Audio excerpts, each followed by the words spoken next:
La Patriada Producciones. ¿Sabés lo que sos vos? Una anaconda con memoria sos.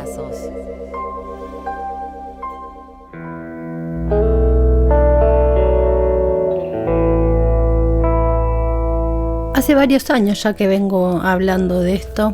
Me ha quitado el sueño, así como me obsesiono con las cosas. Hay un libro dando vueltas que por ahí con él te taladré la cabeza un poco. ¿Por qué? Porque es un tema que está de moda, porque es un tema que da vueltas en algunas agendas. No. Básicamente tiene que ver con que hay una pregunta que recorre mi existencia profesional, digámosle así, de modo pomposo. Un modo de averiguar, una pregunta que recorre mi manera de investigar, que es ¿dónde reside el poder de la comunicación? No me refiero al dinero solamente, no hablo de eso. Hablo del poder de moldearnos las costumbres como hacen las costumbres poderosas, las que se instalan así sin que casi nos demos cuenta, a modo de goteo. Mark Weiser era un programador, un investigador de la filosofía de los software, digamos. Y él decía que la tecnología verdaderamente poderosa es la que parece más inofensiva, la que no nos damos cuenta que se va instalando. Bueno, volvamos.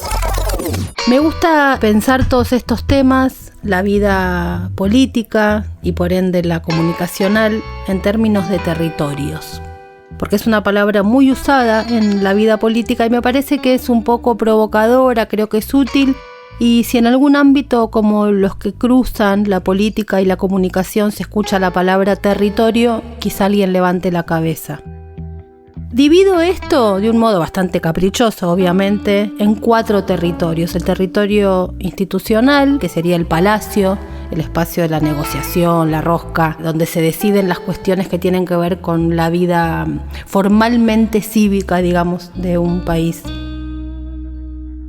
El segundo territorio, la calle, donde sucede la vida cotidiana. La calle, tanto las manifestaciones y la marcha, donde la calle aparece como ámbito claramente descifrable de participación, o la calle, la verdulería, donde las personas comentan cosas en una esquina.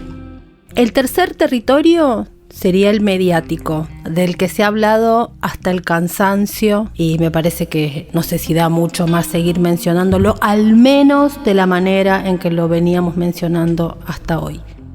Y el cuarto territorio es el digital, que erróneamente se lo considera una especie de etapa superior del territorio mediático y justamente me parece que ahí reside uno de los más graves problemas. En pensar que es parte de lo mismo. Es otro territorio, tiene otras reglas, otras leyes, otros modos, otras circunstancias, otro tipo de intervenciones, otros modos de intercambios.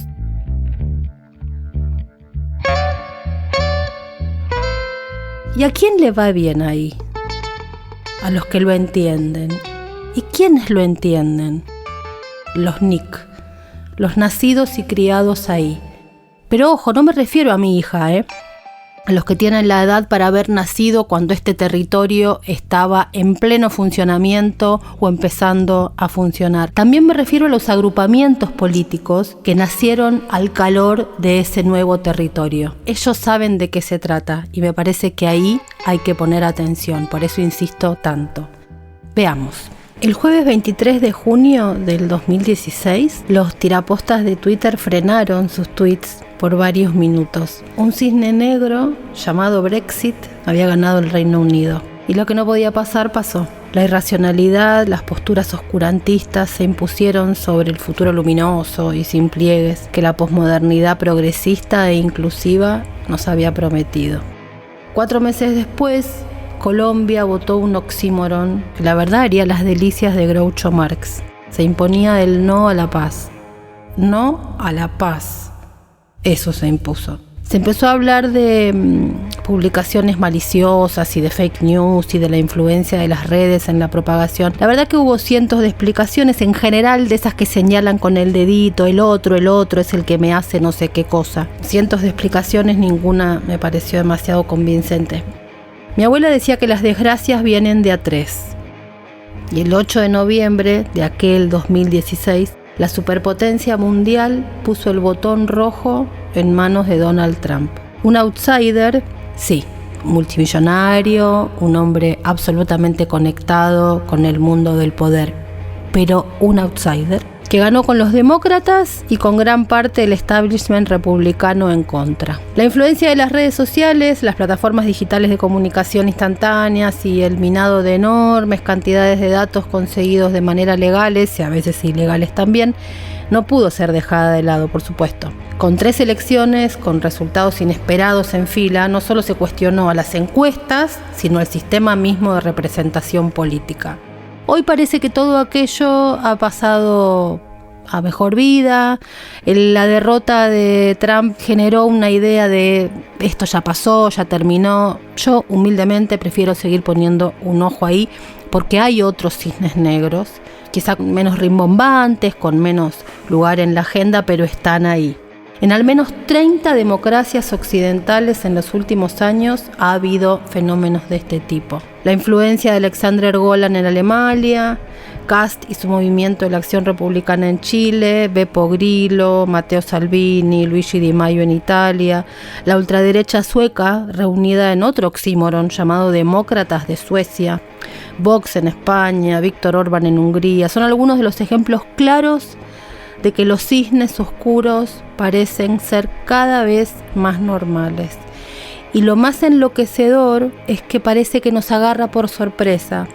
Entonces, tal vez sea momento de pensar de verdad y no solamente recurrir a recetas anteriores que ya quizá no dan respuestas.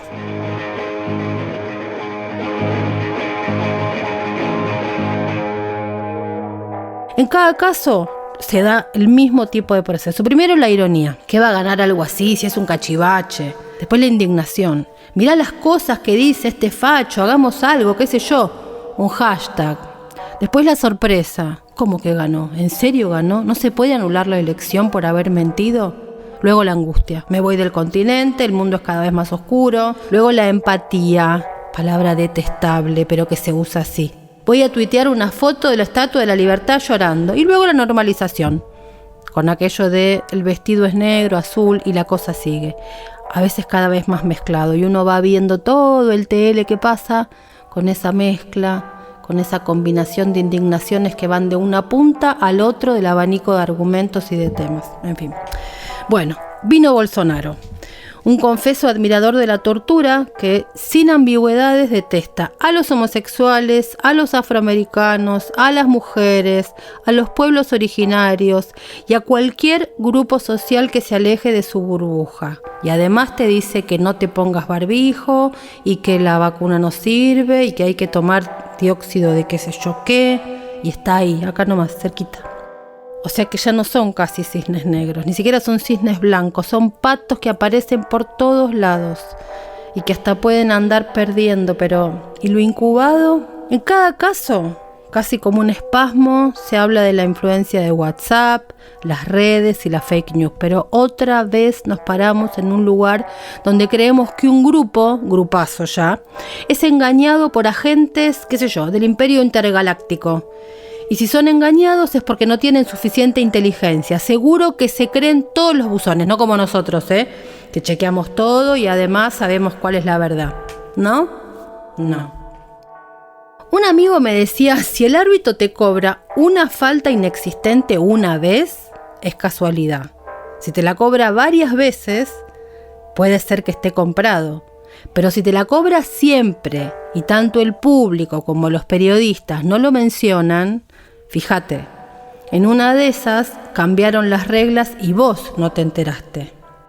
Quizá vaya siendo momento de dejar de hacer la cada vez más larga lista de nombres propios de esos malos, fascistas y peligrosos y meter la cabeza en el barro de la matriz que los trae. El odio ya no es un adjetivo. Ni siquiera es que en la cara te digan te odio. El odio es un proceso y encima es como el agua. Endija que encuentra, endija por la que se cuela. El día del triunfo de Bolsonaro, me acuerdo que tuiteé de modo medio maníaco, fui a buscar después, puse esto. Sopapeada, no por la sorpresa, sino por la certeza, por el triunfo de Bolsonaro, pero sobre todo incómoda por y con nosotros. No pudimos leer y entender el fenómeno Trump ni el Brexit y reducimos todo a una especie de mundo de seres idiotas, ellos, porque nosotros seríamos una especie de iluminados, que votan llevados de las narices por los grandes medios de comunicación. La bronca que me da pensar eso y ver qué pasa a cada rato. Que los medios tienen influencia, bueno, me lo van a venir a explicar a mí. Pero el tema es que esa influencia ha pasado en nosotros de ser un descubrimiento a ser una reiteración. Y por ende a ser un significante vacío, una zona de comodidad, un lugar donde encontramos todas las respuestas a preguntas que son nuevas. Yo la verdad es que podría tribunearla acá y repetir como loro lo que digo desde hace, 30 años sobre la influencia de los medios, en fin. Pero es solo eso. ¿No pasa algo más? Yo invito a que hagamos la dirección del salmón, la difícil. Y antes de juzgar desde el banquito, prefiero intentar comprender. 2021 no es 2015. Este mundo necesita otras explicaciones, otras coordenadas, no para abandonar las anteriores, sino para salir de cierto modo estático. Muy bien, ¿qué son las redes sociales? ¿Qué nos hacen? ¿Qué son las interfaces y plataformas digitales? ¿Cómo nos influyen? ¿Qué implica la imposibilidad de estar desconectado en este mundo? Parecen preguntas básicas, bueno, de hecho lo son. En un mundo donde para introducir un nuevo medicamento realizamos años de estudios coordinados y controlados por agencias gubernamentales. Hello, vaccine. Donde para importar una naná tiene que pasar por decenas de controles y trámites, en un mundo donde no te aprueban una pared de 1 metro de tu casa si no tiene el cálculo de seguridad correspondiente. ¿No es rarísimo? ¿No te parece rarísimo que hayamos permitido que un experimento social a gran escala, probablemente el más grande de la historia de la humanidad, y más de 4.000, 5.000, 6.000 millones de seres humanos, nos entreguemos a probar qué pasa si pasamos nuestra vida social a un sistema de plataformas online? Estamos hablando de más de la mitad de la humanidad entregándose voluntariamente a reemplazar la mayor parte de sus interacciones sociales a plataformas que no sabemos qué efecto nos producen. ¿Son nocivas las redes, los mensajeros, los smartphones prendidos 24/7 y la conexión permanente? No lo sabemos. Pueden serlo, pueden no serlo. Lo escalofriante es que no lo sabemos. Lo ingenuo es pensar que no generan per se cambios en nosotros, en nuestra sociedad, en la civilización. Son fenómenos omnipresentes, imposibles de eliminar de nuestras vidas. Y con efecto desconocido, nos modifican la vida, modifican nuestra cultura y el concepto mismo de humanidad. Empiezo por una hipótesis. Las redes modifican de manera radical los resultados electorales. Muchos están de acuerdo con esta hipótesis, pero extrañamente indultan a las redes y las dejan en el simple lugar de canal o mensajero del odio. Silicon Valley detesta a Trump, lo vimos ahora, hace poquito. Se suponía, era algo más o menos que se podía ver en algunos hilos. Se decía que no, que estaban todos juntos, que era lo mismo, que los medios, que Trump, que no. Silicon Valley detesta a Trump. Entonces, si decimos eso, seguro que no son las redes. Las redes son usadas por... Bueno, vamos a pisar algunos callos. Porque lo leo esto, insisten en decirlo y tal vez está bueno incomodar un poco. Vamos a pisar entonces, no algunos, muchos callos.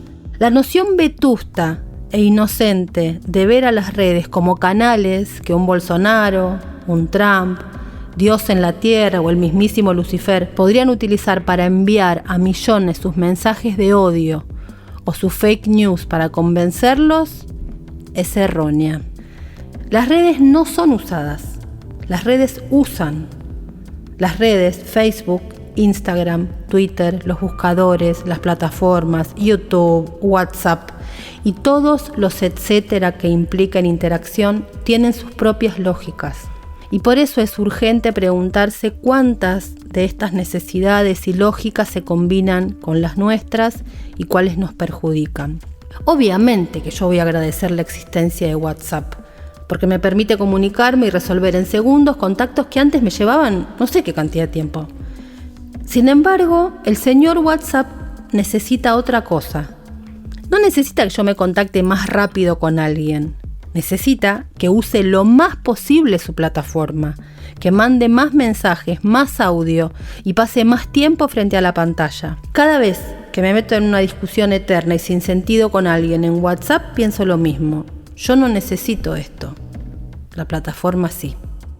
Con esto de las grietas que han surgido en todas las democracias, radicalizando la población para ambos lados de la disputa, ¿pasa lo mismo? ¿Es algo así? Quizás la pregunta que debemos hacernos no es en qué fallamos que termina votando un monstruo, sino comprender cuánto de la lógica propia del odio, el señalamiento, el escrache, el decir lo que sea y que eso sea aplaudido, que es la razón de ser de las redes, construye un clima que hace que los Bolsonaro, los Trump o los que vengan tengan tierra firme donde pisar. Se extrema en las redes lo que luego se polariza en la calle. Y mal que nos pese y nos duela, es más allá de lo que escribimos en el estandarte. No se trata, por supuesto, de negar el conflicto, es el motor de la historia. Se trata de salirse del negocio de la grieta, que no es lo mismo. En ese negocio, unos son los irritados y otros son los que ganan. Ante contextos diferentes, las respuestas también deben ser diferentes. No soy, tal luego yo, más vale, la que va a minimizar el peso específico de los medios y la comunicación dominante, pero no me quiero quedar en eso por una razón muy sencilla.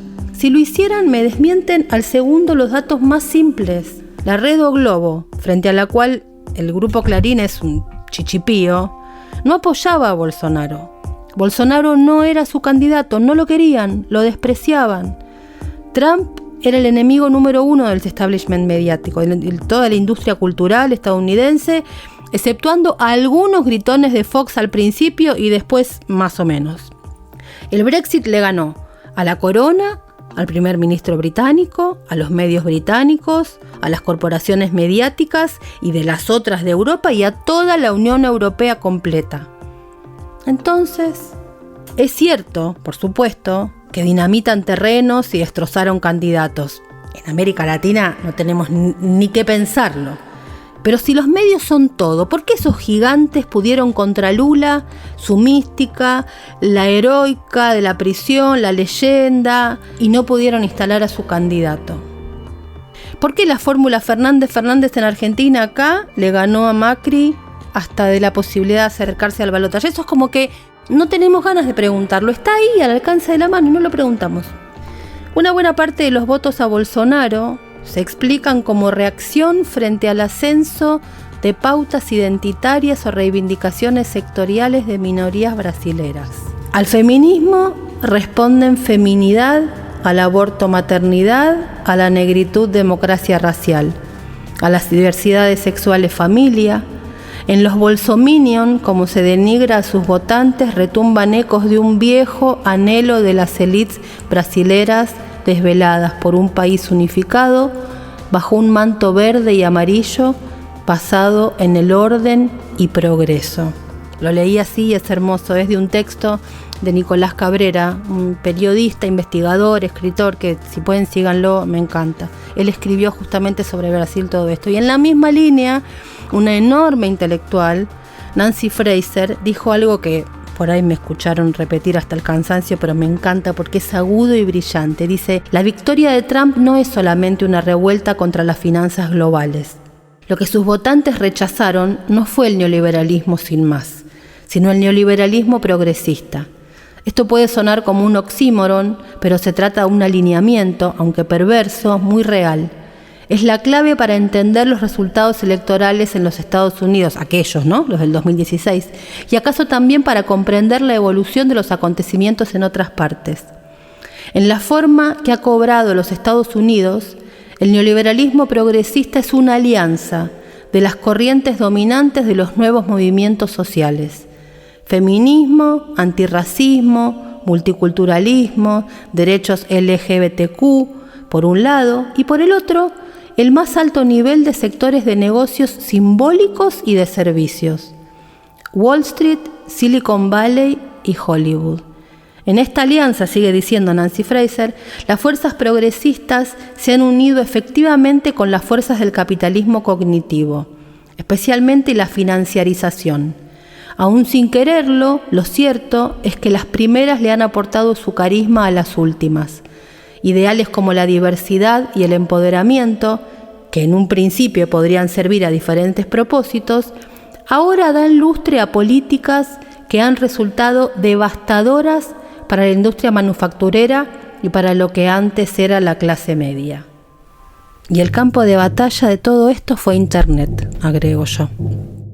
Es probable que, si alguien todavía sigue escuchando, me pueda decir, pero Mariana, Trump perdió.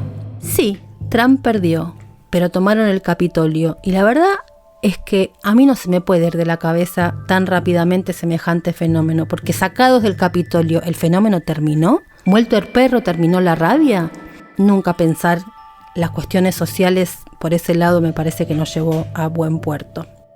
Estos personajes, volviendo un poco, usan las redes sociales mejor que nadie. ¿Por qué? ¿Por qué ellos y por qué no otros espacios de la política? ¿Por qué a ellos y no a otros las redes le cuajan tan bien?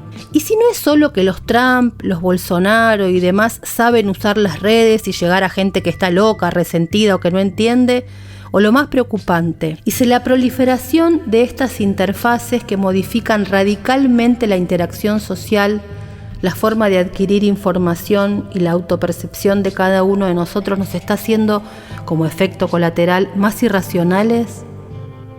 Y si nos hace creer que todo da lo mismo, que atacar al otro es gratis, o que linchar es bueno cuando es al que piensa diferente a mí, y si algo de eso nos está pasando a los que no somos ni irracionales, ni locos, ni votantes de Trump, quizás los Trump y los Bolsonaro consiguen su éxito porque se animan a hablar de la misma manera que las redes nos enseñaron a hablar a todos nosotros.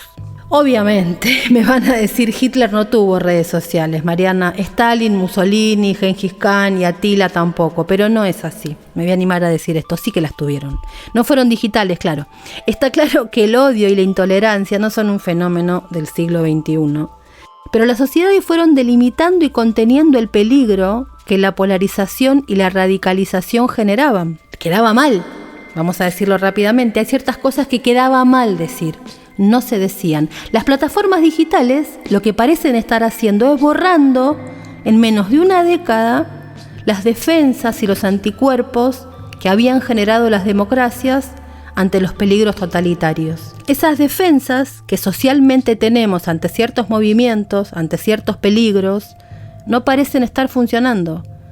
Hace una década alcanzaba con que un candidato cometiera un exabrupto para que sus posibilidades se derrumbaran.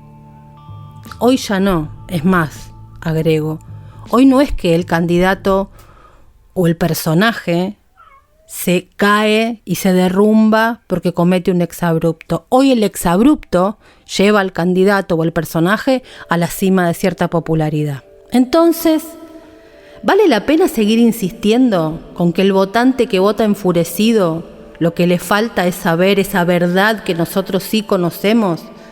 ¿Quiere decir que todo en este momento a la gente se volvió absolutamente loca? ¿Quiere decir que nosotros sabemos algo que el otro no sabe? Es interesante porque cuando hablamos de la gente no nos incluimos.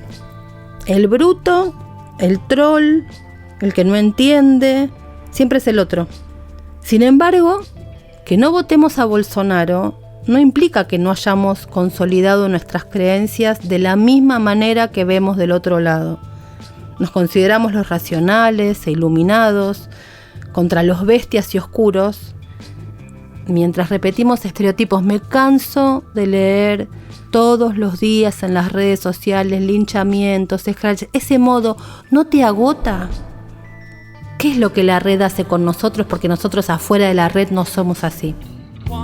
Cuando todo era, nada, el principio, no, mentira. Cuando empezaron a tener preponderancia, las redes eran un territorio virgen y lleno de desafíos, ¿no? Medio así como pioneros, entramos a tomar posesión de nuestros arrobas y conocer los vecinos del vecindario. A Facebook llegaron los contactos de alguna otra vida y hubo reencuentro, con ex de la secundaria, una tía, en fin, Bariloche. Twitter fue ese bar lleno de desconocidos, donde siempre son las 4 de la mañana, estamos todos borrachos, pero como eran todas caras nuevas ahí, empezamos a agruparnos temáticamente.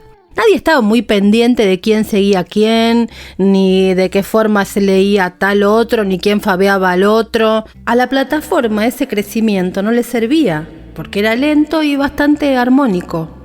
Entonces encontraron que a mayor discusión, mayor engagement. ¿Qué es el engagement? El compromiso con el estar ahí, con el estar en la red, con pasar más tiempo en la red. Entonces vieron que una discusión no solo puede durar 100 tweets, sino que se ramifica con aliados y enemigos de ambos bandos. Mostrar quién fabea a otro, ver quién sigue a quién, mostrarnos tweets que están teniendo éxito en nuestras cercanías. Todas esas modificaciones apuntaron a lo mismo, a generar mayor interacción. La mayor parte del tiempo, ¿gracias a qué? A nuestras discusiones. Entonces estos clústeres, guetos, barrios cerrados, donde identificamos que todos pensamos parecido entre 200.000 millones de comillas, se convierten en el lugar ideal para estimular nuestra radicalización, gracias a un sentimiento de mayoría. Es un quiero vale 4 permanente entre los que van pensando supuestamente parecido. Con ese mecanismo se crean los nichos de comunidades, cada vez más burbujas, más blindadas, más cerraditas. En los últimos años, muchos autores notaron ese efecto y apuntaron a que las redes deberían mostrar más material del otro lado. Cada mundo, cada país, cada planeta político tiene su otro lado de la grieta, para lograr mayor acercamiento y bajar un poco el nivel de enfrentamiento. Pero cuando se cruzan esas distancias entre burbujas, aparece una relación totalmente antagónica basada en la rivalidad, en el estereotipo, el prejuicio, en imágenes fáciles que tenemos del otro. Piensen en cualquiera de los modos en que un lado absolutamente cerrado llama a los integrantes del otro lado absolutamente cerrado. Cualquier ejemplo que tengan cerca sirve, viene bien. Pareciera entonces que no solo no ayuda a la tolerancia el hacer esto de cruzar de barrio los mensajes, sino que genera mayor grieta aún. El periodista español, un periodista que se llama Javier Salas, que es muy interesante de seguir, ejemplificó esto que estoy diciendo con una publicación de una política, una dirigente española llamada Beatriz Talegón. Ella, al recibir argumentos contrarios a sus creencias, no solo no se abrió a repensar lo que pensaba, sino que consolidaba su visión de lo que ya tenía. Eso fue lo que Javier Salas muestra a través de Beatriz Talegón, que nos pasa a todos. Él demuestra que Talegón, quien nunca había tuiteado ni demostrado interés público en la homeopatía, escuchen lo que les estoy diciendo, en la homeopatía, al compartir una noticia que hablaba del tema, recibió centenares de respuestas. A cada respuesta que la atacaba, ella fue radicalizando su postura. Este fenómeno tiene un nombre, se llama backfire o efecto de retroceso, y es una expresión psicológica que consiste en negar hechos y datos que pueden cambiar nuestra percepción previa sobre el tema. Es ratificarse donde estás y radicalizar esa ratificación.